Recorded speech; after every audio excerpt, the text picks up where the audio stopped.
안녕하세요. 부스트입니다. 가상화폐 혹은 암호화폐에서 많은 사람들이 궁금해하는 부분이 바로 채굴일 텐데요.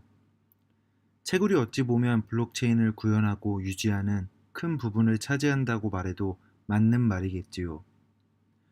그런데 의외로 채굴이 어떤 식으로 이루어지는지에 대해서 모르시는 분들이 많습니다. 저도 물론 그러했고요. 제가 공부했던 부분 올려드리면서 코리니 분들의 채굴에 대한 이해를 도와드리겠습니다. 물론 틀린 내용이 있을 수도 있습니다. 혹시 발견하시면 댓글로 부탁드리겠습니다. 이번 포스팅은 다음 목차대로 진행될 예정입니다. 채굴이 필요한 이유 POW, POS, DPoS, 마스터노드 순인데요. 채굴이 필요한 이유에 대해서 설명드리겠습니다. 마이닝이라고 하면 채굴을 표현하지만 사실 채굴을 한다는 것은 블록체인상에 있는 노드를 증명하는 것이라고 보면 됩니다. 다양한 컴퓨터에서 다양한 사람들이 증명을 진행할 때에 블록체인의 보안성과 신뢰성은 높아지게 되는데요. 그것에 대한 보상으로 코인을 주는 것이지요. 이것을 말 그대로 채굴이라고 표현하는 것입니다. 채굴의 방법에는 여러 가지 것들이 있는데요. 가장 먼저 설명드릴 것은 POW입니다. 작업 증명이라는 말로 번역되는 POW에 대해서 설명을 드리겠습니다. 일을 함으로써 증명을 진행한다라고 표현되는 말인데요. 컴퓨터가 일종의 일을 하면서 증명, 즉 채굴을 한다고 보시면 됩니다.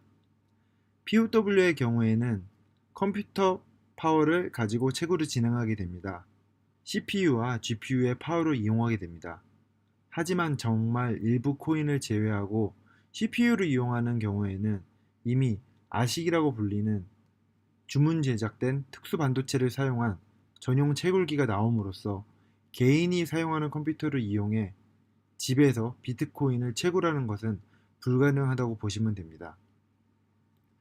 GPU 채굴의 경우에는 많이들 아시겠지만 대표적으로 이더리움이 가능한데요. GPU는 아직 아식 채굴기가 등장하지 않아서 전문적으로 채굴을 하시는 분들도 지포스 1080과 같은 최신 그래픽카드를 가지고 채굴을 진행하게 됩니다. 하지만 이것 또한 경쟁이 심화되어 있기 때문에 일반인의 경우에는 전기세가 더 많이 나오는 경우가 대부분이니 참고하시길 바랍니다. 많은 코인 투자자들이 물어보는 질문 중 하나가 집에 남는 컴퓨터가 있는데 채굴을 어떻게 하나요? 라고 물어보시는데요. 사실 POW의 경우에는 남는 컴퓨터로는 하더라도 채산성이 안 맞는다 라고 저는 말씀드립니다. 물론 미래의 시장 가치를 보고 채산성이 좋은 코인을 채굴해 보는 것은 이득일 수도 있으나 일반적으로 집에서 하는 채굴의 경우에는 손해인 경우가 대부분입니다. 물론 가지고 있는 GPU에 따라서 안 되는 경우도 많고요. POW 방식은 전문화된 채굴기나 고성능의 그래픽카드를 이용하기 때문에 많은 전력량을 소모하게 됩니다. 전력량뿐만 아니라 채굴을 위한 컴퓨팅 파워 또한 채굴하는 것 이외에는 의미 없는 암호를 해독하는 것에 낭비되게 되는 것이지요. 이러한 에너지들이 낭비되는 문제 때문에 나오게 된 방식이 POS입니다. 자신이 가지고 있는 코인을 이용하여 블록을 생성하는 알고리즘을 적용하게 되는 것입니다. 그렇게 되면 컴퓨팅 파워를 아예 사용하지 않는 것은 아니지만 자격을 증명할 정도의 컴퓨팅 파워만 사용하기 때문에 문제가 없는 것이지요. POS는 여러 가지 방식이 있는데요. 큐텀처럼 가지고 있는 코인을 지갑에 넣고 서버를 돌려 증명하는 방식이 기본적입니다. 그렇게 되면 만들어지는 블록은 동일하지만 증명되고 있는 전체 코인 중 나의 코인의 지분율에 따라서 배당되게 되는 것이지요. HSR 즉 H캐시나 네오처럼 그냥 지갑에 넣어두면 이자 지급을 하는 형태도 있습니다. 디포스는 커뮤니티에서 선출된 일부의 증인들이 실제로 노드를 증명하는 형태의 채굴 방식입니다.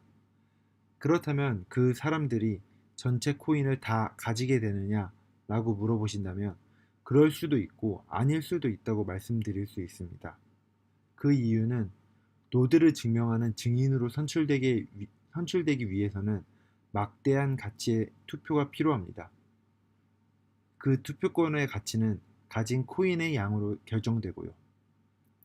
만약 내가 100코인을 가지고 있고 다른 사람이 10,000코인을 가지고 있다면 투표권의 가치는 100배가 차이 나게 되는 것이지요. 보통은 선출된 증인들에게 블록, 블록 생성의 보상인 코인을 골고루 나눠주게 되고 증인은 받은 코인을 본인에게 보팅, 즉 투표해주는 사람들에게 분배하게 됩니다. 대표적인 코인으로는 라이즈, 아크, 리스크 같은 코인들이 디포스의 채굴 형태를 사용하고 있습니다. 스팀도 디포스를 사용하고는 있지만 실제 증인들은 블록 생성에 대한 일부 보상을 받고 그 외에는 컨텐츠 제작자들에게 돌리는 특이한 형태의 채굴 방식을 택하고 있습니다. 또 다른 형태로는 마스터 노드라는 방식이 있는데요. 가장 헷갈리는 부분인 것 같습니다. 제가 공부한 바에 따르면 실질적으로 마스터 노드는 지분을 증명하는 것은 맞지만 POS랑은 다르다고 하네요. 채굴이 아닌 코인 전송 비용 같은 서비스를 운영하는 데 필요한 비용들을 마스터 노드를 구성한 사람들에게 나눠주는 형태가 되는 것이지요. 우리가 흔하게 알고 있는 대쉬나 피백스 같은 경우가 대표적인 마스터 노드를 이용하는 코인일 텐데요. 가장 중요한 것은 일정 수준 이상의 코인을 보유하고 있어야 마스터 노드를 구성할 수 있습니다. 대쉬의 경우에는 한 개의 마스터 노드를 구현하기 위해서는 억소리 나는 돈이 들어가게 됩니다. 더 깊은 내용은 저도 확실한 이해가 된다면 다른 동영상을 통해 다시 한번 설명드려보도록 하겠습니다.